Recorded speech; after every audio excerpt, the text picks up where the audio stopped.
Alrighty, in this video, I'll be sharing 3 of my favorite Notion tools that I currently use on my website, for clients, and for various other things while I use Notion on a daily basis. I also have created 2 affiliate links because I really do thoroughly enjoy the features of these free softwares.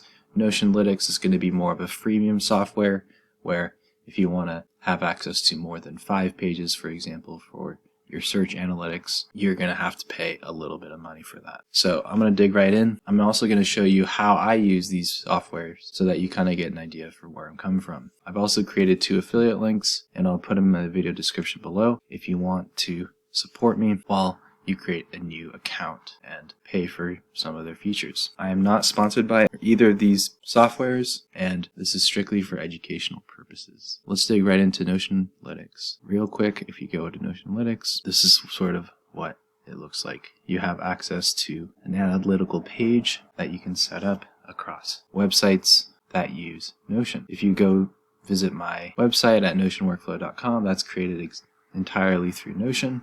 And I basically have Notionlytics set up on 5 of my pages to see how many people might visit these pages and for how long they might be browsing. So this is the website. I'm already signed in, so if I go to dashboard, this is what it would look like when you view the dashboard. So currently I've used 3 of my 5 pages for the free version of this program, and it's cool that you can sort of use and treat this like Google Analytics, a very exaggerated version and simplified version of Google Analytics, to get some basic insights on some of the web pages that you have created with Notion, and to sort of see what that looks like over a period of time. If I look at the last year on my website, it looks like it's been pretty up and down. Looks like the average time they spend on my page is 18 seconds, and the longest page view is 5 minutes long. Obviously, there's no way to know if this was actually yourself or not, and so it's just a sort of a basic tool to help you understand how many people are viewing it. As you can see, my landing page has 138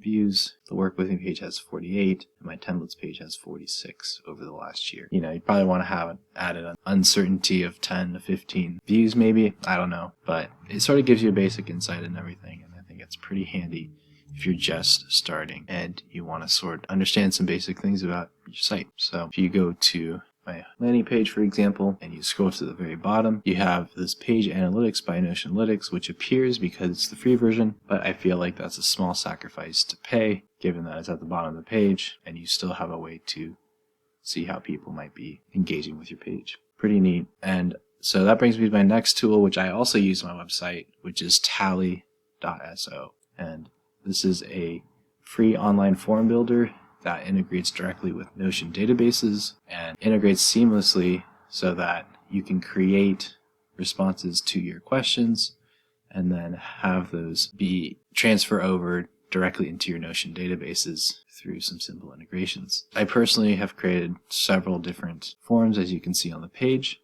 and they also have a lot of templates that you can start with where you can sort of modify and use for yourself, use like a type form, like a Google form format that you can also categorize by creators, products, marketing, so on and so forth. I think what's really neat with these forms is that it sort of feels like Typeform, which is sort of a paid competitor with very limited responses and features.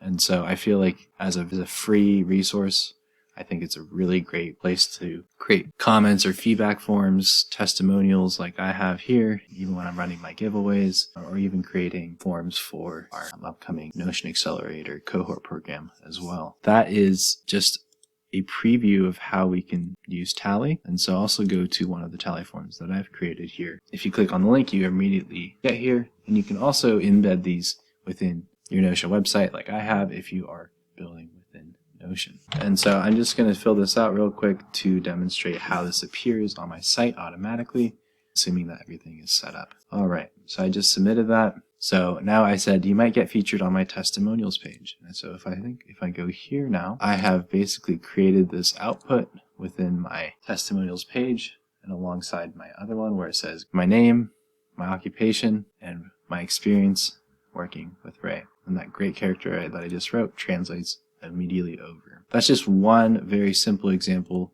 that I've created where you can transfer over a form response directly into a page like that. And imagine what you can do when you can do that in a workspace or a team space, and you're collecting information through very seamless integrations without a third-party app. If you scroll to the very bottom of my page, I also have a contact page where I start with a project that I could help you with and start with those details. If I click on next, for example, it sort of moves over into this next set of pages, and then, once you finish through that, you basically finish it.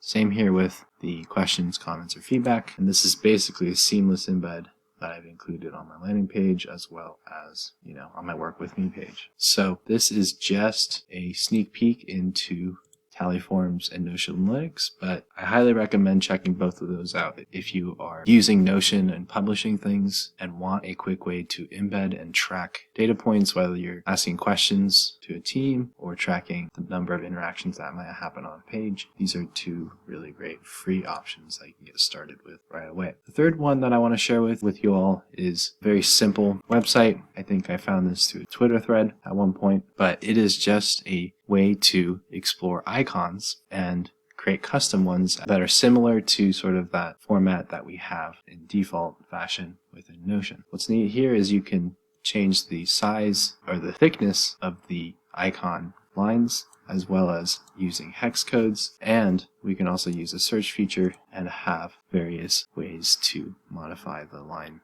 as well. This is a really simple way in which you can sort of look for very simple icons that you might not be able to find within the current set. You can always search for things, right? Maybe that toggle's perfect. Maybe that game controller is what you're looking for. Obviously, there's a lot of other websites that capture this idea of creating custom icons. This is one that I've occasionally used. There's plenty of other ones out there, and I'm sure if you search on Twitter or X, there are many other options out there. All right, well, thanks for tuning in and listening to me describe 3 of my favorite tools that I use in Notion and with my clients as I look into 2024. Like and subscribe, and I'll see you in the next one. Bye.